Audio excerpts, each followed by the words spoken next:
Irjen Pol Verdi Sambo ternyata pernah menjabat sebagai Kasat Reskrim Polres Jakarta Barat, lalu menjadi Kapolres Purbalingga di tahun 2012. Pria berdarah Toraja ini menjadi Wakil Direktur Reserse Kriminal Umum Polda Metro Jaya di tahun 2012. Sebelum terpilih menjadi Kepala Divisi Propam, pria kelahiran baru Sulawesi Selatan itu ditunjuk menjadi Kasubdit 4 dan 3 Direktorat Tindak Pidana Umum Bareskrim Polri tahun 2016.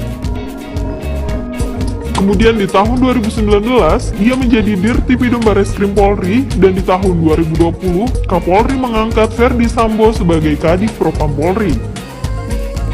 Belakangan nama Verdi Sambo disoroti publik setelah insiden baku tembak antar polisi Brigadir J dan Baradae. Penembakan itu terjadi di rumah dinasnya pada 8 Juli 2022 lalu. Namanya pun tak asing di dunia kepolisian karena merupakan Jenderal Bintang 2 termuda waktu dilantik sebagai Dirjen. Dia moncer menangani kasus terkenal. Kasus besar yang pernah ditangani Irjen Verdi adalah bom bunuh diri di Sarinah Tamrin tahun 2016. Di tahun yang sama, Verdi Sambo juga pernah menguak kasus kopi beracun yang melibatkan pelaku Jessica Kumala Wongso.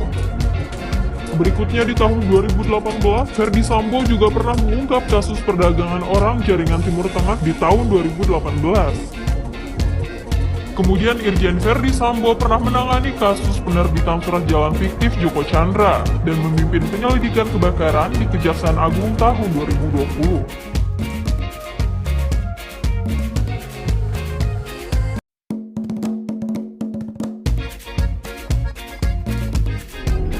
Irjen Pol Verdi Sambo ternyata pernah menjabat sebagai Kasat Reskrim Polres Jakarta Barat, lalu menjadi Kapolres Purbalingga di tahun 2012.